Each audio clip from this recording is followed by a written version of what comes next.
కస్టమర్కి డెలివరీ చేశాక కస్టమర్ ఇంకా రిక్వైర్మెంట్స్ యాడ్ చేయమంటే కనుక ఆ రిక్వైర్మెంట్స్ అన్ని యాడ్ చేసి మళ్ళీ కమ్యూనికేషన్ దగ్గరికి వెళ్ళాలి. ఇంకా రిక్వైర్మెంట్లో యాడ్ చేస్తాం కదా అని చెప్పి కస్టమర్కి ఇవ్వడానికి లేదు. ఓకేనా? మళ్ళీ అది కమ్యూనికేషన్ దగ్గరికి వెళ్ళి మళ్ళీ ప్లానింగ్ కావాలి, మోడలింగ్, కన్స్ట్రక్షన్, డిప్లాయ్మెంట్. ఓకేనా? లీనియర్కి వచ్చేటప్పటికి సీక్వెన్స్లో వెళ్తుందమ్మా. సీక్వెన్స్ వెళ్ళి లాస్ట్కి వచ్చేటప్పటికి రిక్వైర్మెంట్స్ ఏమైనా ఉంటే కనుక యాడ్ చేస్తాం. ఓకే?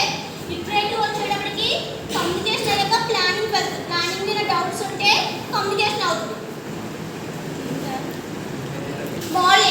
మోడలింగ్ వచ్చేటప్పటికి దానికి అదే సాల్వ్ చేసుకోవాలి ప్రాబ్లమ్స్. కమ్యూనికేషన్ సాల్వ్ చేయడానికి లేదు, ప్లానింగ్ సాల్వ్ చేయడానికి లేదు. కన్స్ట్రక్షన్ దగ్గరికి వచ్చేటప్పటికి కన్స్ట్రక్షన్ అంతా కంప్లీట్ అయ్యి కమ్యూనికేషన్ దగ్గరికి వచ్చి అది ఓకే అంటేనే ప్రాజెక్ట్ డెలివరీ ఇవ్వాలి. ఓకే? నెక్స్ట్ ఎవల్యూషన్ మోడల్ వచ్చేటప్పటికి ఒక సర్క్యులర్ మేనర్లో ఫ్లో అవుతూ ఉంటుంది. ఓకే? సేమ్ అక్కడ ఏ పాయింట్స్ అయితే చెప్పాను ఇక్కడ కూడా సేమ్ అవే పాయింట్స్ ఉంటాయి. కానీ డిప్లాయ్మెంట్ దగ్గరికి వచ్చేటప్పటికి ఇంక్రిమెంట్ రిలీజ్ అని చెప్పి యాడ్ అవుతుంది. ఈ ఇంక్రిమెంట్ రిలీజ్లో కస్టమర్ ఇంకా నాకు రిక్వైర్మెంట్స్ కావాలి, మీరు ఇచ్చిన నాకు సరిపోలేదు, ఇంకా దాంట్లో యాడ్ చేయాలి, అప్డేట్ చేయాలని చెప్పి చెప్తే అది మళ్ళీ communication, planning, modelling, construction, deployment. Okay? ఇక్కడ ఏమి ఒక కస్టమర్ చెప్పడానికి లేదు, ఓన్లీ డిప్లాయ్మెంట్ ఇచ్చాక కస్టమర్ రిక్వైర్మెంట్స్ చెప్పాడు. అప్పుడు దీంట్లో యాడ్ చేసుకొని మళ్ళీ ఫస్ట్ నుంచి ఫ్లో ప్రాసెస్ అవుతూ ఉంటుంది. నెక్స్ట్ వచ్చేసి ప్యారలల్ ప్రాసెస్ ఫ్లో.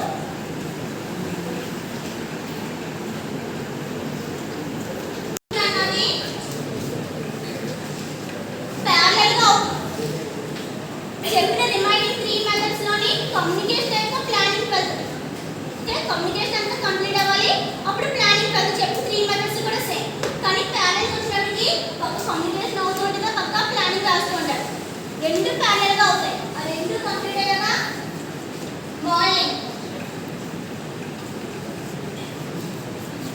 ఓకే? ఈ మోడలింగ్ లో ఏ డౌట్స్ వచ్చినా సరే కమ్యూనికేషన్ లో డౌట్స్ వస్తే కమ్యూనికేషన్ లో సాల్వ్ చేయొచ్చు, ఇప్పుడు ప్లానింగ్ లో సాల్వ్ చేయొచ్చు. ఓకే? ఈ మోడలింగ్ అంతా కంప్లీట్ అయితే ఇది ఓకే అనుకుంటే ఈ కమ్యూనికేషన్ ప్లానింగ్ ఓకే చేసి ఈ మోడలింగ్ ని కంప్లీట్ అయ్యాక కన్స్ట్రక్షన్, డిప్లాయ్మెంట్. ఓకే? దీంట్లో మనం యూజ్ చేసేదంతా ఫ్రేమ్